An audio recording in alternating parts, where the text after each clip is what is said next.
Good morning from KMVT. Good morning, I'm Heather Ann Wagner with a look at your digital news update.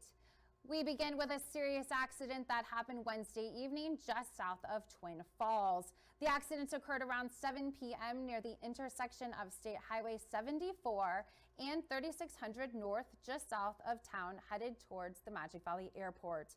A 23-year-old man from Twin Falls was driving eastbound on State Highway 74 at Summer Street on a 2005 Yamaha motorcycle. The Yamaha was attempting to make a left-hand turn onto Summer Street when it collided with a 2024 KTM motorcycle driven by a 25-year-old man from Buell, also driving eastbound on State Highway 74. Both drivers were wearing helmets but died of their injuries at the scene. The roadway was blocked for approximately 3 hours to allow emergency services to assist those involved. Idaho State Police were assisted by local first responders, and this incident remains under investigation by ISP. A Twin Falls man is facing 5 counts of lewd conduct with a child under 16. 46-year-old Matthew Brander appeared Wednesday afternoon in felony magistrate court. According to court records, the alleged acts occurred between the years of 2016 and 2018, when the minor was 14 to 15 years old. The Twin Falls Police Department detective wrote in an affidavit, because of the nature of the crime, it is possible there are other victims who haven't come forward. A warrant was issued for Brander's arrest on Monday, and he is due back in court for a preliminary hearing on May 16th. In the United States, someone suffers a heart attack every 40 seconds. That's according to the Centers for Disease Control and Prevention. The Twin Falls Fire Department says performing CPR can help, especially if someone's heart stops beating. While local first responders are required to get CPR training, they're encouraging the community to also learn. The Twin Falls Fire Department held a training Wednesday teaching Twin Falls Police, city employees, and others. CPR is a life-saving skill that anybody can learn. It's not a difficult skill. It's important for just to get as many people in the community educated up on CPR, especially the hands-only CPR that they can initiate and then call 911. For more information on CPR classes that are available to the public, visit our website, KMVT.com. Here locally, airports are busy reminding passengers about the Real ID. You might have seen signage around the Magic Valley Regional Airport reminding people about the deadline, or viewed public service announcements from local governments and TSA officials. With the deadline finally here, airport manager Bill Carberry says things are going smoothly so far with the passengers.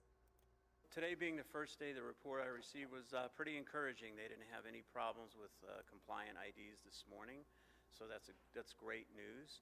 I would think most people, I understand, well before this date have had that. If you don't have a Real ID on your driver's license yet, you can still get it. You won't be turned away, but you will be subject to extra security screenings. TSA will also accept passports, tribal identification, military IDs, enhanced IDs, or global entry cards. Starting next school year, students at the College of Southern Idaho will have to pay more for their tuition. In April, the college's Board of Trustees approved an increase of roughly 5% for student tuition and fees, a total bump of $7 per credit. Chris Bragg, Vice President of Institutional Effectiveness and Operations at CSI, says the new tuition increase will go towards expanding student opportunities, hiring additional staff, and allowing for more enrollment. It's important to find that balance between keeping tuition as affordable as possible. We're still one of the most affordable tuition rates in Idaho, and that's one of the most affordable tuition rates across the United States. We want to make sure we maintain that, but we also want to make sure that funding levels are adequate to give students the academic experience that they're paying for. This is the first time CSI has raised tuition since 2018. Now let's get a look at your weather with meteorologist Justin Fanfarelli.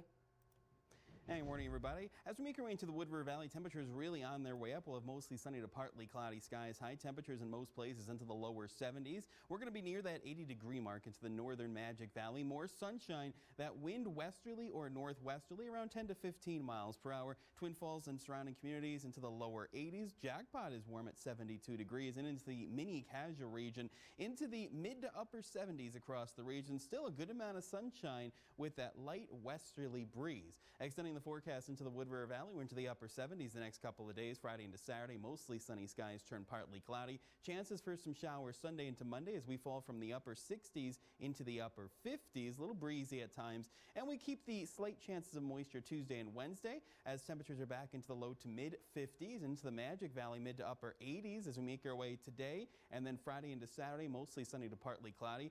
Breezy to windy through the weekend and all the way through mid next week as temperatures fall near 80 on Sunday, 64 on Monday, only 58 on Tuesday. More moisture and wind chances as we cool down, 63 for Wednesday.